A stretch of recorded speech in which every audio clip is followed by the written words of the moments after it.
नमस्कार मित्रों, अपन BSc second year में डिफरेंशियल इक्वेशन पढ़ रहे थे। डिफरेंशियल इक्वेशन में अपनी थर्ड यूनिट चल रही थी साइमल्टेनियस डिफरेंशियल इक्वेशन।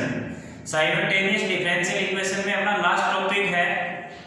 आज या कल एक दो लेक्चर में ये यूनिट अपनी खत्म हो जाएगी, ठीक है। अब आप आज देखते हैं साइमल्टेनियस डिफरेंशियल इक्वेशन। इसमें ए पार्ट अपन ने पढ़ लिया था, आज बी पार्ट देखते हैं डिफरेंशियल इक्वेशन।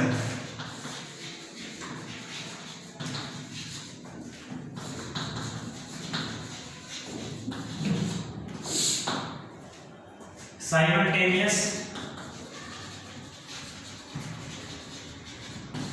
डिफरेंशियल इक्वेशन,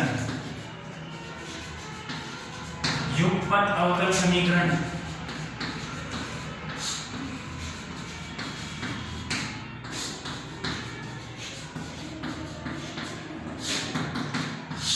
युगपत अवकल समीकरण अपन ने पीछे वाले लेक्चर में भी यानी कि ए पार्ट जो था उसमें भी युगपत अवकल समीकरण पढ़ा था। वो टू और मोर ऑर्डर डेरिवेटिव, दो या दो से अधिक डेरिवेटिव की इक्वेशन का पढ़ा था। आज अपन पढ़ेंगे first order first degree, first order first degree differential equation. First order first degree differential equation का साइमल्टेनियस डिफरेंशियल इक्वेशन। ये देखो सॉल्यूशन ये कैसे करेंगे। फर्स्ट ऑर्डर एक घात और एक ऑर्डर का, ऑर्डर यानी कि फर्स्ट टाइम डेरिवेटिव, ठीक है। इसमें अपन कैसे करेंगे, एक इक्वेशन मिलेगी p1 dx plus q1 dy plus r1 बराबर 0 या dz में लिख लो। p2 dx plus q2 dy plus r2 dz बराबर 0, ठीक है। इस टाइप से डिफरेंशियल इक्वेशन है और इसको हम dx अपॉन समथिंग की पावर में लिख सकते हैं, dy अपॉन समथिंग और dz अपॉन समथिंग। और ये जो नीचे जो आएगा, जो मैं समथिंग बोल रहा हूँ, वो कैसे आएगा, जब आपको दो इक्वेशन दे रखी हो और उनमें से दो इक्वेशन dx dy dz के टर्म में दे रखी हो, तब हम dx dy dz को रिमूव करना हो तो हम कैसे करते हैं। जैसे dx के नीचे वाला लिखना है तो हम dx को छुपा लेते हैं थोड़ी देर के लिए और dy dz का जो कोफिशिएंट है उनको क्रॉस मल्टीप्लाई करा के सबट्रैक्ट कर देते हैं, ठीक है। एक बार दोबारा से देखिए, अपने को दो इक्वेशन दे रखी है p1 dx q1 dy r1 dz equal to 0, p2 dx q2 dy r2 dz equal to 0। अब इन दोनों इक्वेशन से dx की वैल्यू निकालनी है, तो dx की वैल्यू निकालने के लिए dx वाले टर्म को छुपा दो और बाकी जो दो टर्म बची हुई है उनमें से dy और dz को रिमूव करते हुए dy dz के कोफिशिएंट है उनको क्रॉस मल्टीप्लाई करा के सबट्रैक्ट कर देंगे। जैसे अपन पढ़ते थे एक मैट्रिक्स फॉर्म में, 11th क्लास में मैट्रिक्स में पढ़ा होगा कि जैसे दो इक्वेशन होती हैं a1x plus b1y plus c1 बराबर 0, a2x plus b2y plus c2 बराबर 0। इन दो इक्वेशन से x और y की वैल्यू निकालते थे। x अपॉन x का गुण x वाले टर्म को छुपा दो, y के और कांस्टेंट कोफिशिएंट उनको मल्टीप्लाई करा के सबट्रैक्ट कर दो। तो y की वैल्यू निकालनी हो तो y वाले को छुपा दो और अपॉन में a1 c2 minus a2 c1 with negative sign. जब dy की बात करते हैं तो वो नेगेटिव साइन लगता है और dx और dz इन दोनों में पॉजिटिव साइन। इसी तरह c2 की बात करते हैं तो 1 upon a1 b2 minus a2 b1 इस टाइप से करते थे। अब सेम उसी वे में अपन यहाँ करेंगे dx dy और dz का कोफिशिएंट।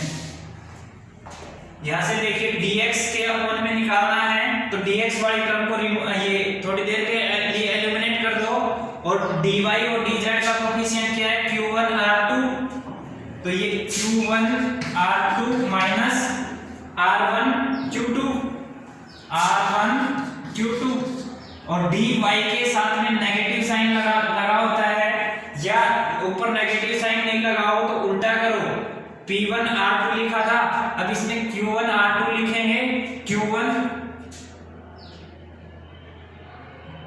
R2, हाँ ये तो dx के साथ में लिखना था, सही है।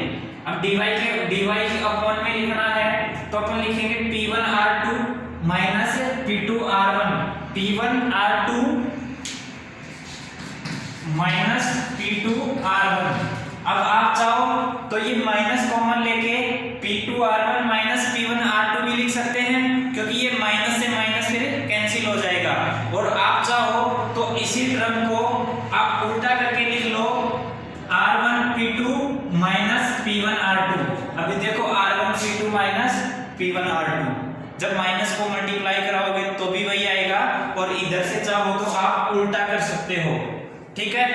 अब नेक्स्ट देखिए dz अपॉन में लिखना है, तो dz अपॉन में dz वाली टर्म को छुपा लो थोड़ी देर के लिए, और dx और dy का जो कोफिशिएंट है उनको क्रॉस मल्टीप्लाई करवा के सब्ट्रैक्ट कर देंगे, तो dz अपॉन में P1 Q2 minus P2 Q1, ये देखो P1 Q2 minus P2 Q1, ठीक है।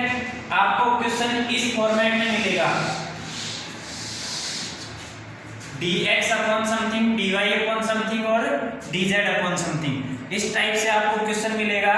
और इस क्वेश्चन को सॉल्व करने के लिए अपन क्या करेंगे, dx अपॉन p मानेंगे और dy अपॉन q मानेंगे और dz अपॉन r मानेंगे, dx upon something, dy upon something, dz upon something, इसको हमने लिखा dpqr, ठीक है। अब इन दो की हेल्प से या इन दो की हेल्प से इनमें से कोई भी दो पेयर लो, या तीनों को आपस में ऐड करके सब्ट्रैक्ट करके एक ऐसा पेयर बनाओ कि हमें एक सॉल्यूशन मिले, ठीक है। सॉल्यूशन का मतलब इनको एडजस्ट करने के बाद हम उसका इंटीग्रेशन करें, और इंटीग्रेशन करने के बाद जो सॉल्यूशन मिले वो इस टाइप से मिले, u1 xyz बराबर c1 और u2 xyz बराबर c2, इस टाइप से ये दो सॉल्यूशन मिलेंगे। यही अपनी first order first degree differential equation का सॉल्यूशन होगा। u1 and u2 are solution of given differential equation,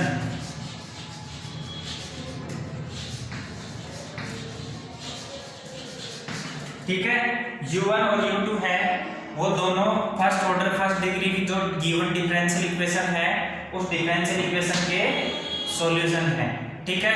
अब उम्मीद करते हैं ये जो डेरिवेशन है स्टार्टिंग में क्वेश्चन की फ्रेमिंग कैसे आती है और किस टाइप की हमें मिलेगी वो समझ में आया होगा। अगर ये चीजें ध्यान रखनी है, dx dy और dz, dx के अपॉन में है उसको p लिखा, dy के अपॉन में है उसको q लिखा और dz के अपॉन में है उसको r लिखा, ठीक है। अब इनको एडजस्ट करने के बाद एडजस्ट कैसे करेंगे, dx के साथ में p केवल x का फंक्शन हो, यानी कि फंक्शन ऑफ सेवरल वेरिएबल। अपन ने फर्स्ट यूनिट के फर्स्ट ए में पढ़ा था कि function of several variable, dx के साथ में x का फंक्शन हो, dy के साथ में y का फंक्शन हो और dz के साथ में z का फंक्शन हो, तो अपन उसको डायरेक्ट इंटीग्रेट कर देते हैं। अपन कहते हैं कि समीकरण का समाकलन करने पर समाकलन करेंगे। आप अच्छे से जानते हो जब x dx के साथ में केवल x का फंक्शन हो तो हम उसका इंटीग्रेशन कैसे करेंगे, dy के साथ में केवल y का फंक्शन हो तो हम उसका इंटीग्रेशन कैसे करेंगे, dz के साथ में z का फंक्शन हो तो उसका इंटीग्रेशन कैसे करेंगे, ठीक है। ये आपने पीछे पढ़ रखा है। पूर्व जानकारी के अकॉर्डिंग अब हम इस क्वेश्चन को आगे सोल्व करेंगे, ठीक है। अब मैं एक एग्जांपल लेता हूं, उस एग्जांपल को अपन सोल्व करेंगे और देखेंगे कि कैसे इस क्वेश्चन को सोल्व करने का प्रोसेस होता है, ठीक है। मैं मिटा देता हूं इसको।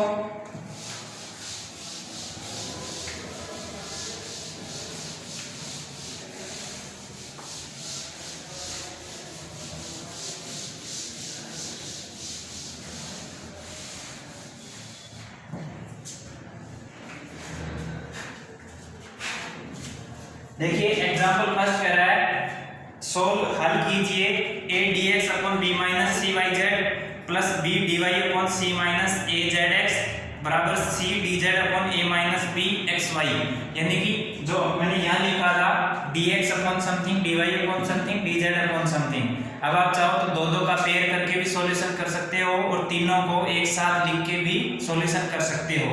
अब देखिए एग्जांपल नंबर फर्स्ट क्या कह रहा है, हल कीजिए और हल क्या करना है a dx अपॉन b माइनस cy z बराबर b dy upon c minus a zx बराबर c dz upon a minus b xy। ठीक है, क्या कह रहा है a dx अपॉन b minus cy z, b dy upon c minus a zx और c dz upon a minus b xy। ये क्वेश्चन दे रखा है। अब इस क्वेश्चन को मैंने कैसे बताया था, देखो या तो आप कोफिशिएंट को वो देखो dx के साथ में x का फंक्शन, dy के साथ में y का फंक्शन और dz के साथ में z का फंक्शन, इस टाइप से लिखो। इस टाइप से लिख पाना पॉसिबल है क्या? ये देखो अगर अपन इन दोनों को लेंगे तो ये z ये तो कैंसिल हो जाएगा, x आ जाएगा इसके साथ और इसके साथ y आ जाएगा। चाहो तो आप इससे भी कर सकते हैं, यहाँ से एक सॉल्यूशन मिलेगा z से z कैंसिल, प्रथम दो पदों से क्या लिखेंगे a dx अपॉन b minus cy z, b dy upon c minus a zx। ठीक है, z से z कैंसिल हो जाएगा, dx के साथ में y है और dy के साथ में x है।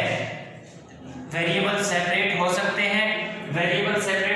हैं, तो x dx ये a b c है, ये तो कांस्टेंट टर्म है कि कांस्टेंट है, इनका इंटीग्रेशन करते समय इंटीग्रेशन साइन से बाहर लिख देते हैं तो इनका कोई इफेक्ट नहीं पड़ता है, केवल हमें वेरिएबल पे काम करना है। dx के साथ में x का फंक्शन यानी x वेरिएबल होना चाहिए, dy के साथ में y का फंक्शन यानी y वेरिएबल होना चाहिए। ठीक है, ये काम करेंगे। अब x dx और यहाँ इधर y dy, तो यहाँ से एक सॉल्यूशन मिल सकता है अपने को, वो सॉल्यूशन निकाल लेंगे। आगे देखो दूसरा dy और dz, इन दो पदों से अपन सॉल्यूशन कर सकते हैं, dy अपॉन ये समथिंग, dz अपॉन ये समथिंग। ठीक है, जो कैंसिल हो रही है उनको कैंसिल कर दो और बची हुई टर्म को वेरिएबल सेपरेट कर दो, यानी dy के साथ में y और dz के साथ में z। अब देखो इन दो टर्म को अपन लेंगे, तो यहाँ से x और यहाँ से x, ये x से x कैंसिल हो जाएगा और ये b c a b ये कांस्टेंट है, इनका कोई इफेक्ट नहीं पड़ता, ये कहीं भी हो।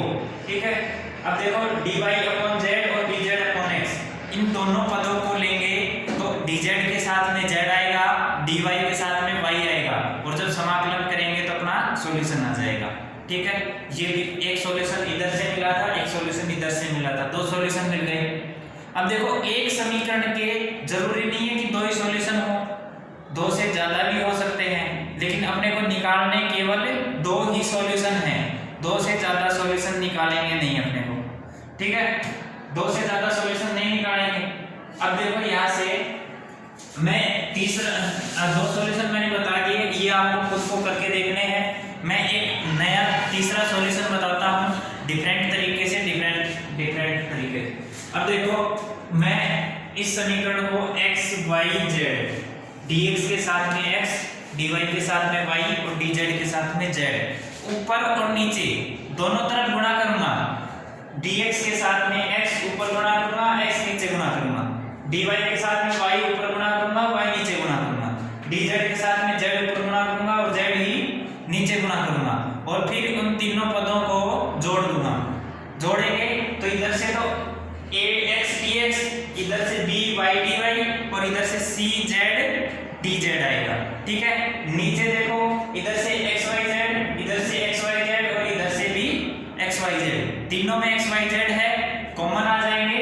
इधर से b minus c, c minus a minus b, या देखो यहाँ b प्लस का है, इधर b माइनस का है, कैंसिल या सी माइनस का है या सी प्लस का है, ये भी कैंसिल, ये ए माइनस का है यहाँ और ये ए प्लस का है, ये भी कैंसिल हो जाएगा।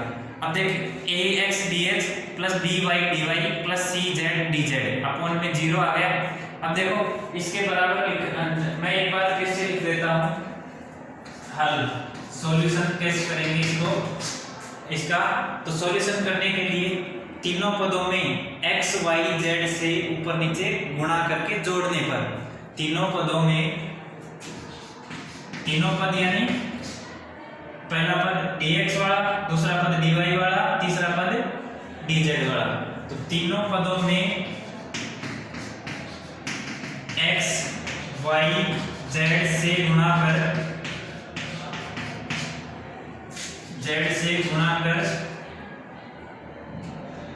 तीनों पदों में x y z से ऊपर नीचे दोनों तरफ नोमिनेटर और डिनोमिनेटर ऊपर नीचे गुणा कर जोड़ने पर, ठीक है, ऊपर नीचे गुणा करके जोड़ेंगे। तो इसको देखो a x dx, अब पहले इन तीनों को बराबर में रखते जाएंगे और उसके बराबर में लिखेंगे, यानी कि a x dx upon a dx अपॉन b minus c y z, b dy upon c minus a z x और c dz upon a minus b x y, ठीक है। और इनको जोड़ेंगे x y z से गुणा करके, x y z से गुणा करके a x dx b y dy plus c z dz upon में a x dx b y dy c z dz, a x dx b y dy c z dz, ठीक है। अब नीचे और देखो b minus c x y z plus c minus a z x y, c minus a z x y plus a minus b x y z,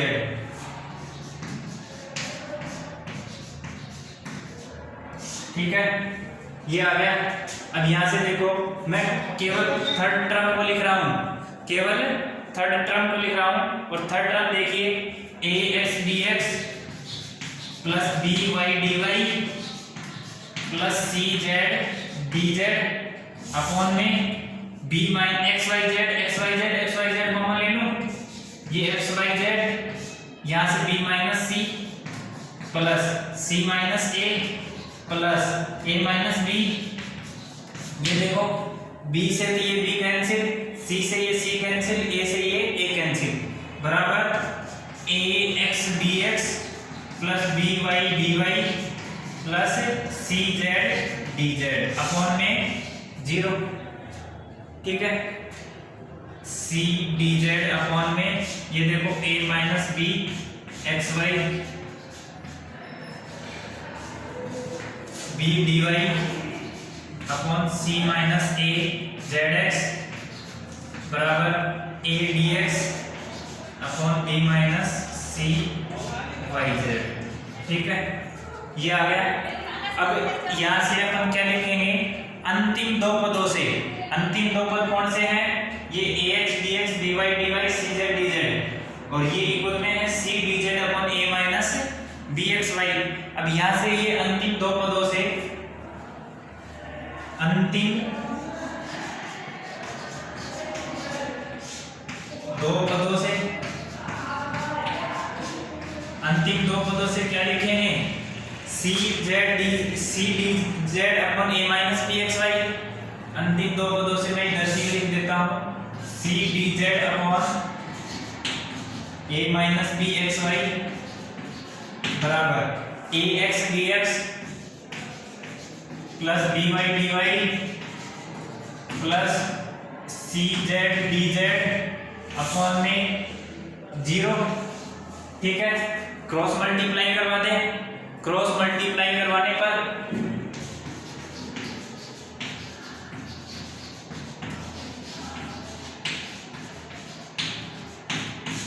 cross multiply करवाएंगे तो ये देखो राइट साइड लेफ्ट साइड वाला पूरा 0 right side बचेगा ax dx plus by dy plus cz dz बराबर 0।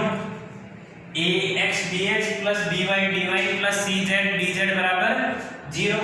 ये आ गया। अब यहाँ से समाकलन करने पर उपयुक्त समीकरण का समाकलन करने पर, तो यहाँ से उपयुक्त समीकरण का समाकलन करने पर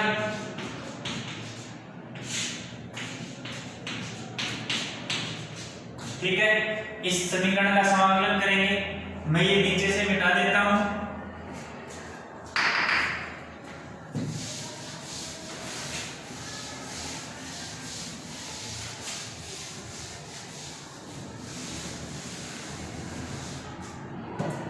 इसका समाकलन करेंगे तो देखो ax dx plus by dy plus cz dz equal to c1। ax dx by dy cz dz equal to c1। अब देखो एक बार इंटीग्रेशन से कांस्टेंट है x dx, b बार y dy प्लस c बार z dz और equal to c1। ठीक है, अब x का इंटीग्रेशन क्या होता है? x का इंटीग्रेशन x स्क्वायर बाई 2, तो a x square by 2, b y का integration y square by 2 plus c z का इंटीग्रेशन z स्क्वायर बाई 2 और बराबर c1। अब देखो 1/2 1/2 1/2, ये तीनों में 1/2 है, कॉमन ले ले तो 1/2 बार ax square by square plus cz square equal to c1, यानी कि ax square plus by square plus cz square equal to 2c1। 2c1 किसके बराबर होगा? c डैश के बराबर लिख दूं। 2 भी कांस्टेंट है और c1 भी कांस्टेंट है। 2 भी कांस्टेंट और c1 भी कांस्टेंट। जब दोनों कांस्टेंट हैं तो नया कांस्टेंट नाम दे दे यहाँ पे c डैश। तो यहाँ से ax square plus by square plus cz square बराबर c डैश। समीकरण 1 लिख दो इसको, ax square by square cz square बराबर c1। यहाँ से अपने को एक सॉल्यूशन मिल गया है। ठीक है, यहाँ तक समझ में आया। अब देखो दूसरा सॉल्यूशन निकालने के लिए अपन इसी क्वेश्चन का दूसरा सॉल्यूशन निकालने के लिए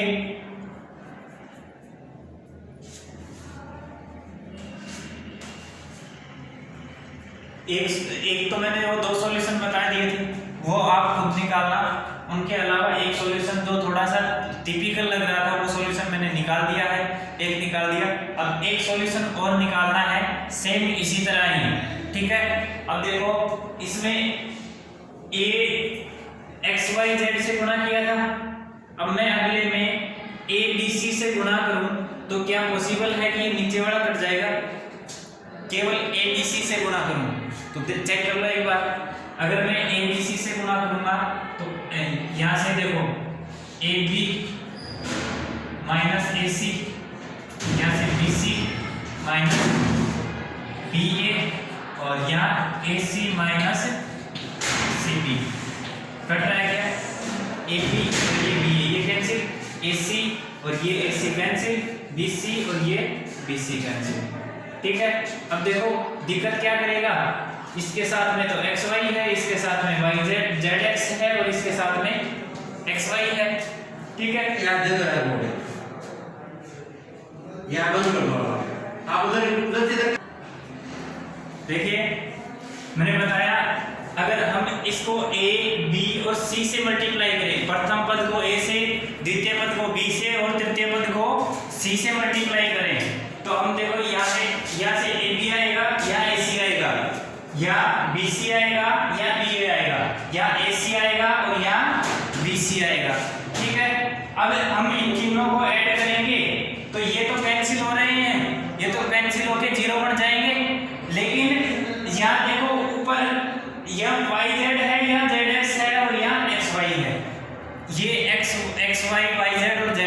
ये तीनों अलग अलग होने की वजह से ये कैंसिल नहीं हो पाएंगे।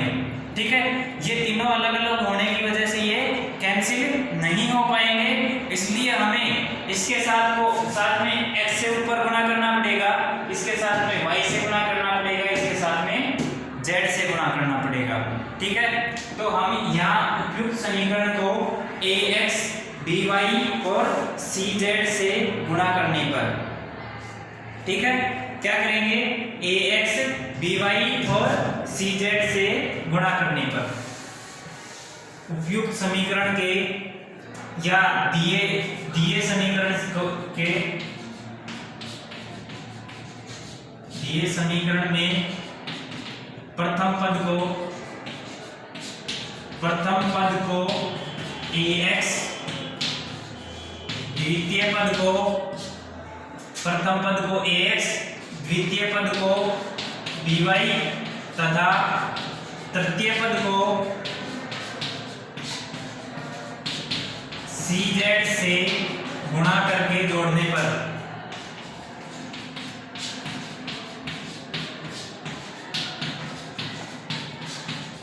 अब देखो ये आपको इसके बाद से यहाँ से शुरू करना है।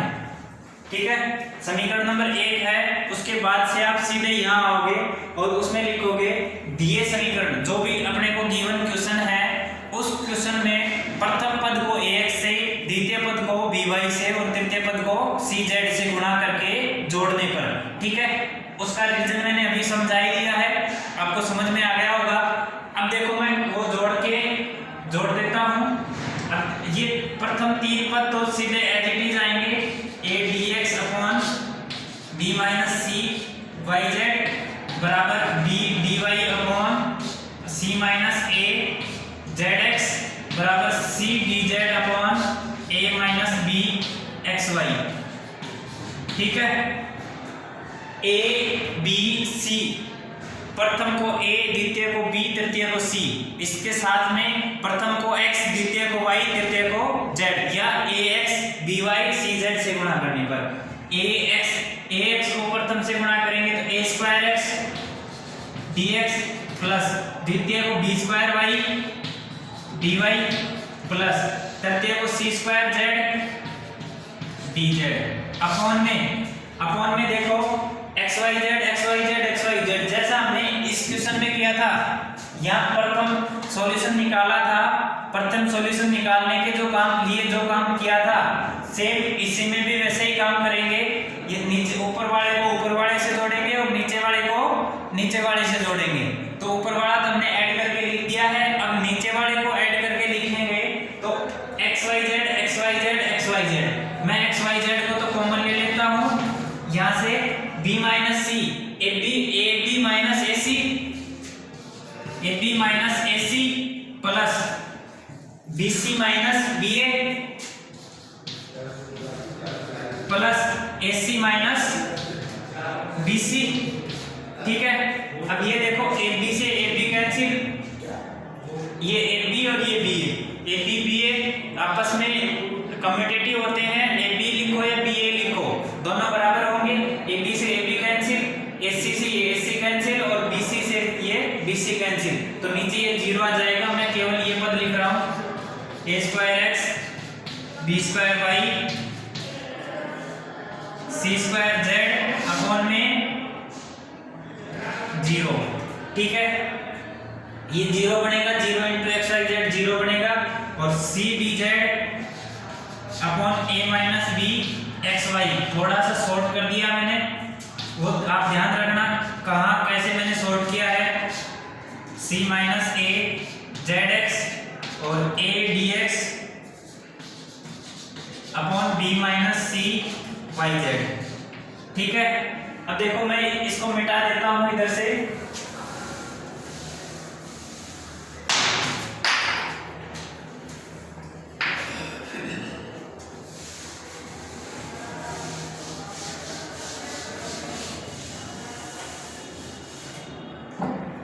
अब देखो अंतिम दो पदों से इधर c dz upon a minus b x y, इधर से a square x b square y और c स्क्वायर z, x के साथ में dx है, y के साथ में dy है और dz है, या अंतिम दो पदों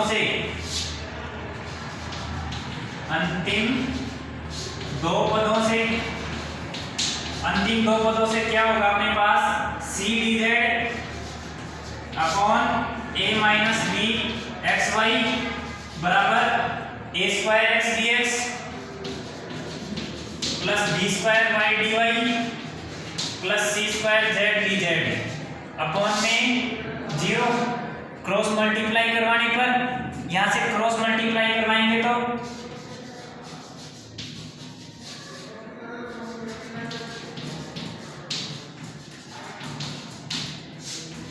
क्रॉस मल्टीप्लाई कराएंगे तो a square x dx plus b square y dy plus c square z dz बराबर 0। ये देखो 0 इधर मल्टीप्लाई होगा तो पूरा का पूरा 0। तो a square x dx x का इंटीग्रेशन समाकलन करेंगे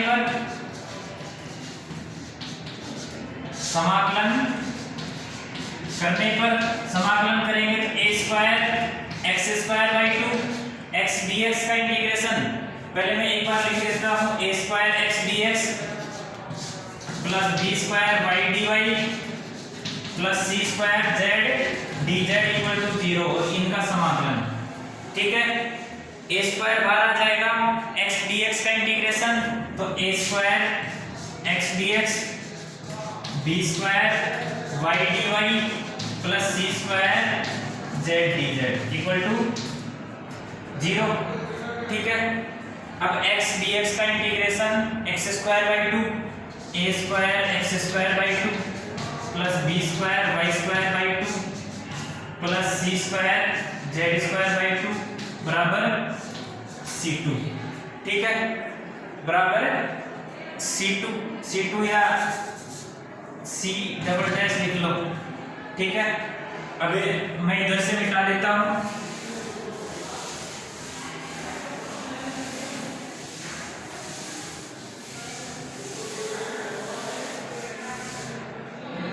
अब देखो यहाँ से 1/2 1/2 1/2 तीनों में 1/2 है, 1/2 बाहर ले लिया। a square x square b square y square c square z square बराबर c डबल डैश।